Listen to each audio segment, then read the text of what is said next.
बाबा जी और हुजूर जी की प्यारी सात संगत जी, राधा स्वामी जी। सात संगत जी, आपका हमारे रूहानियत का शब्द चैनल में स्वागत है। वीडियो शुरू करने से पहले कृपया आप मेरे चैनल को सब्सक्राइब जरूर करें और साथ में बेल आइकन को भी दबा दें ताकि मेरे नए वीडियो का नोटिफिकेशन आपको मिल जाए। और अगर वीडियो अच्छा लगे तो कृपया लाइक, कमेंट और ज़्यादा से ज़्यादा शेयर करें। अब देर ना करते हुए आज की साखी शुरू करते हैं। पर संगत जी, बाबा जी ने बताया कि जपजी साहिब पाठ करने से क्या होता है। कई संगत को तो पता होगा लेकिन कोई इसका महत्व नहीं जानते हैं।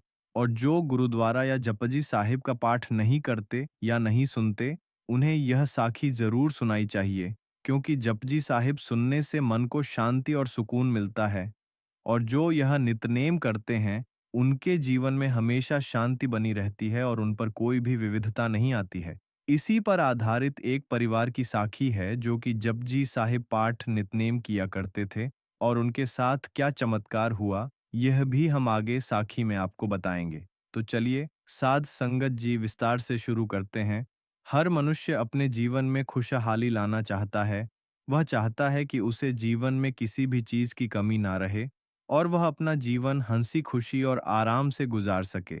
इसके लिए वह मेहनत भी बहुत करता है, पूजा पाठ भी करता है और भी कई तरह के उपाय करता है।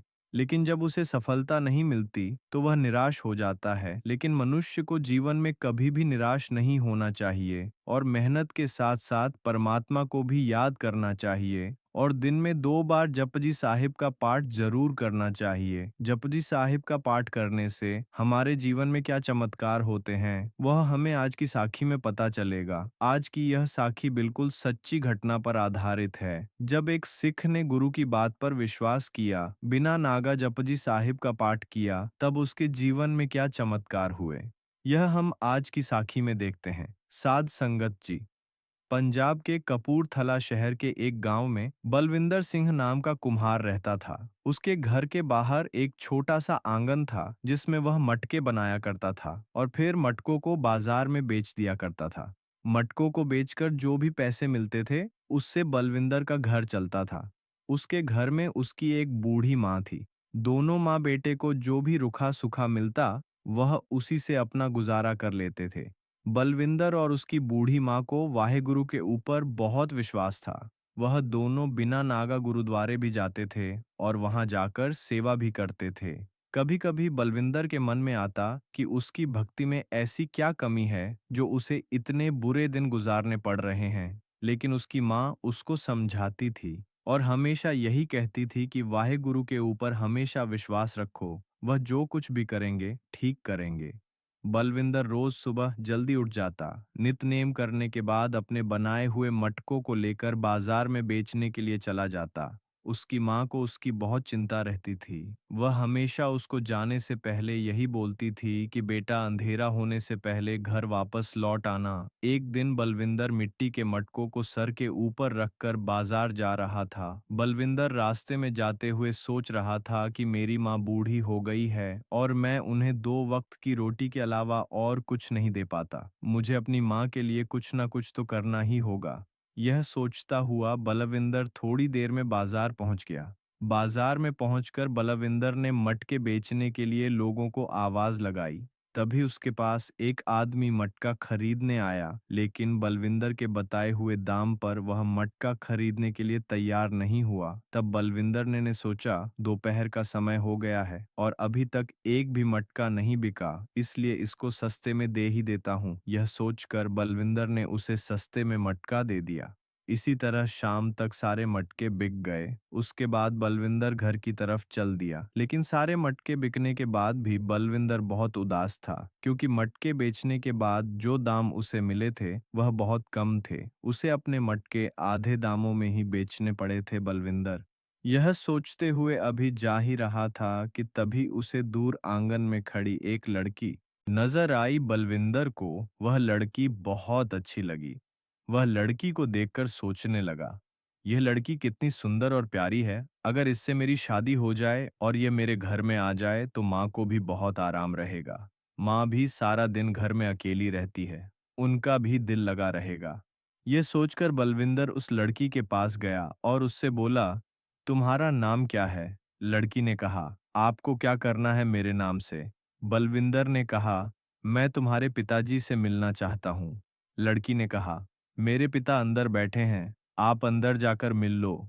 बलविंदर ने अंदर जाकर लड़की के पिता को अपने बारे में बताया और उनको कहा, मैं आपकी लड़की से शादी करना चाहता हूँ। लड़की के पिता ने पूछा, तुम काम क्या करते हो?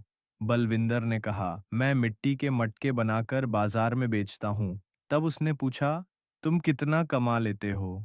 बलविंदर ने कहा, सरदार साहब ज्यादा तो नहीं कमाता, लेकिन अब अपना घर चला लूं, इतना तो कमा ही लेता हूं। लड़की के पिता ने कहा, तुम्हारी कमाई तो बहुत कम होगी, लेकिन फिर भी मैं तुम्हें एक मौका देता हूं। जिस दिन तुम 10,000 रुपए कमाकर मुझे दे दोगे, मैं उस दिन अपनी बेटी का विवाह तुम्हारे साथ कर दूंगा, और अगर तुम मेरी यह शर्त पूरी नहीं कर सकते तो दोबारा मेरे पास मत आना। लड़की के पिता की बात सुनकर बलविंदर मायूस होकर वहां से चला गया, क्योंकि 10,000 जैसी बड़ी रकम उसने आज तक नहीं देखी थी। फिर वह लड़की के पिता को इतनी बड़ी रकम कैसे देता? बलविंदर ने सोचा, मैं तो बड़ी मुश्किल से महीने में 2,000 तक कमाता हूँ। यह सोचता हुआ निराश मन से बलविंदर घर पहुंच गया। घर पहुंचकर उसने अपनी माँ को सारी बात बताई।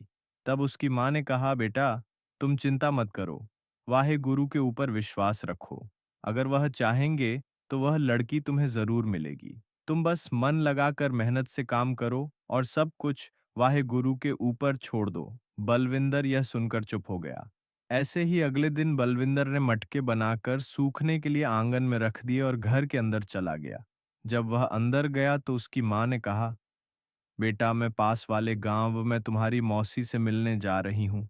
सुना है उसकी तबीयत खराब है। शाम तक मैं वापस आ जाऊंगी, तब तक तुम अपना ख्याल रखना। बलविंदर को समझाकर उसकी माँ चली गई। बलविंदर ने माँ के जाने के बाद खाना खाया। खाना खाने के बाद उसे नींद आ गई। तभी अचानक से जोरदार बारिश शुरू हो गई, जिससे बलविंदर के बनाए हुए मटके गीले होकर खराब हो गए।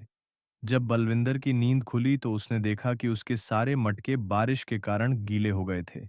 ये देखकर बलविंदर बहुत उदास हो गया। वह उदास मन से वाहेगुरु को कहने लगा, वाहेगुरु, हमारी यह गलती है, जो यह सब हमारे साथ सा होता है। तभी उसकी माँ वापस आ गई। बलविंदर ने माँ से कहा, माँ, अब मैं बाजार में मटके बेचने कैसे जाऊं, क्योंकि यह सारे मटके तो गीले होकर खराब हो गए हैं। तब उसकी माँ ने कहा, बेटा, चिंता मत कर, वाहेगुरु भी गरीबों की ही परीक्षा लेते हैं, ना जाने उसकी क्या मर्जी है। ऐसे ही अगले दिन बलविंदर फिर से मटके बनाता है और उन मटकों के सूख जाने के बाद उन्हें बाजार में बेचने के लिए चला जाता है। लेकिन बाजार में आज भी उसे उसके मुताबिक दाम नहीं मिलते। लेकिन बलविंदर के आज भी सारे मटके शाम तक बिक जाते हैं, लेकिन उसे आज भी सही कीमत नहीं मिलती। मटकों को बेचकर उसे जो भी पैसे मिले, उन्हीं को लेकर बलविंदर घर की तरफ चल दिया। आज गर्मी बहुत ज्यादा थी, धूप बहुत तेज थी। बलविंदर को बहुत गर्मी लग रही थी। वह पेड़ों की छाव में घर की तरफ चला जा रहा था। बलविंदर चलते चलते थक गया और आराम करने के लिए एक पेड़ के नीचे बैठ गया। पेड़ की ठंडी छाव में बैठे बैठे उसकी आंख लग गई। थोड़ी देर में उसी रास्ते से एक महात्मा जा रहे थे। महात्मा ने बलविंदर को सोते हुए देखा तो उसे उठा आ और बोला, बेटा, मुझे बहुत भूख लगी है और गर्मी के कारण प्यास भी बहुत लग रही है। क्या तुम मुझे खाना खिला सकते हो? बलविंदर ने महात्मा की तरफ देखा और बोला, महात्मा जी, यहाँ तो मेरे पास कुछ नहीं है। आप मेरे साथ मेरे घर चलो। यह बोलकर बलविंदर महात्मा को लेकर घर चला गया। बलविंदर ने घर पहुंचकर माँ को महात्मा के लिए खाना बनाने के लिए कहा। बलविंदर की माँ ने खाना बनाकर महात्मा के आगे रख दिया और हाथ जोड़कर उन्हें खाने के लिए कहा। जब महात्मा ने खाना खा लिया तो बलविंदर ने उनसे उनके बारे में पूछा।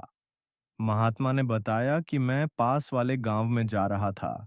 तब महात्मा ने खाने के लिए बलविंदर को धन्यवाद किया और बोला, बेटा, आज की दुनिया में कोई किसी जान को अपने घर में नहीं आने देता, लेकिन तुम मुझे घर लेकर आए और मेरी बड़ी सेवा की। मैं इस बात से बहुत खुश हूँ। तब बलविंदर ने कहा, बाबा, आप थोड़ी देर आराम कीजिए, मैं शाम के खाने का इंतजाम करता हूँ। महात्मा ने कहा, बस बेटा, इतना ही बहुत है, मुझे जल्दी ही पास के गांव में पहुंचना है। बलविंदर ने कहा, बाबा, बाहर बहुत गर्मी है, अभी आपका बाहर जाना ठीक नहीं है। तब महात्मा ने कहा, बेटा, जो आज तुमने मेरे ऊपर उपकार किया है, मैं उसके लिए तुम्हारी गरीबी दूर करने का उपाय बताता हूँ। तब महात्मा ने बलविंदर से कहा, बेटा रोज सुबह शाम जपजी साहिब का पाठ किया करो। वाहेगुरु तुम्हारे ऊपर जल्दी की कृपा करेंगे और तुम्हारी जो भी इच्छा है, वह वाहेगुरु जरूर पूरी करेंगे। तब बलविंदर ने कहा, बाबा, बस आप मुझे अपना आशीर्वाद दे दीजिए, मुझे इसके अलावा और कुछ नहीं चाहिए। तब महात्मा ने कहा, बेटा मैं तुम्हारी परीक्षा ले रहा था और तुम इस परीक्षा में सफल हो गए, इसलिए मैंने तुम्हें जैसे कहा है वैसे आज से ही जपत जी साहिब का पाठ शुरू करो, बाकी सब वाहेगुरु के ऊपर छोड़ दो। यह कहकर महामाँ वहां से चले गए। बलविंदर और उसकी माँ ने अब रोज जपजी साहिब का पाठ करना शुरू कर दिया। इससे उनके अंदर काफी शांति आई। इस बात को कुछ दिन बीत गए।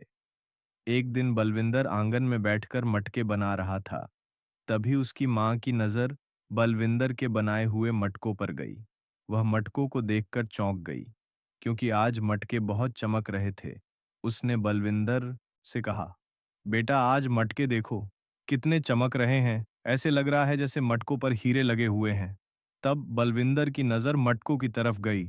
वह बोला, हाँ माँ, तुम ठीक कह रही हो, और आज मटकों की बनावट भी कितनी अच्छी लग रही है।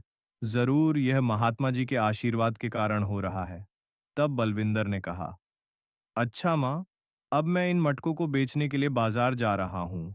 जब बलविंदर मटकों को लेकर बाजार में गया तो मटकों की चमक देखकर बलविंदर की दुकान पर भीड़ लग गई और उसके सारे मटके कुछ ही देर में बिक गए। आज किसी ने भी बलविंदर से मोल भाव नहीं किया। सबने बलविंदर की बताई हुई कीमत पर ही मटके खरीदे।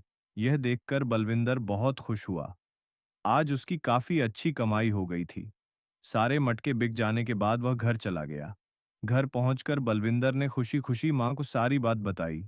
तब उसकी मां ने कहा, बेटा आज तुम्हारे मटके ही नहीं बिके, बल्कि आज जब मैं आंगन साफ कर रही थी और मटके बनाने के लिए मिट्टी खोद रही थी, तब मुझे मिट्टी खोदने के बाद उसके अंद से सोने के सिक्कों से भरा हुआ एक मटका मिला।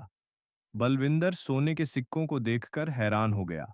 वह समझ गया था कि यह सब जपजी साहिब पाठ करने का चमत्कार है, यह सब वाहेगुरु की कृपा है। उसने अपनी माँ से कहा, माँ, हमारे घर जो महात्मा आए थे वह वाहेगुरु का ही कोई रूप थे, जिनकी कृपा से हमारी जिंदगी संवर गई। उसकी माँ ने यह सुनकर कहा, बेटा लगता है अब हमारे अच्छे दिन आ गए हैं। अब तुम जल्दी से सरदार साहब के घर जाओ और उनसे उनकी बेटी का हाथ मांगो, अब वह तुम्हें मना नहीं करेंगे। बलविंदर अपने साथ कुछ सोने के सिक्के लेकर उनके घर गया और उनके पास जाकर सोने के सिक्के उनके आगे रख दिए। सरदार साहब यह देखकर बहुत खुश हुए। जब बलविंदर ने सरदार साहब को सोने के सिक्के रखने के लिए दिए, तो वह सोने के सिक्के लेने से मना कर देते हैं और कहते हैं, बेटा, मैं तो यही चाहता था कि मेरी बेटी को अच्छा घर और अच्छा वर मिले, और अब मुझे लगता है कि तुमसे अच्छा वर मेरी बेटी के लिए कोई और मिल ही नहीं सकता। इस तरह बलविंदर की शादी सरदार साहब की बेटी के साथ हो गई और वह खुशी खुशी अपना जीवन गुजारने लगे।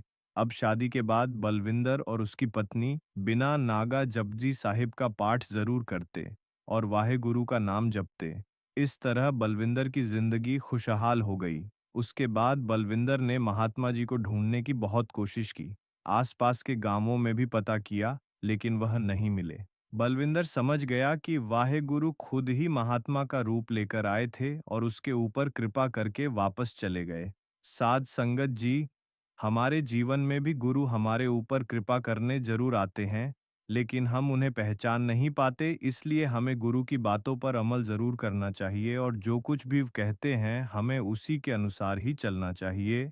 गुरु हमारी जिंदगी संवारने के लिए ही आते हैं। साथ संगत जी, आज की यह साखी अच्छी लगी हो तो कृपया लाइक, कमेंट और शेयर करें।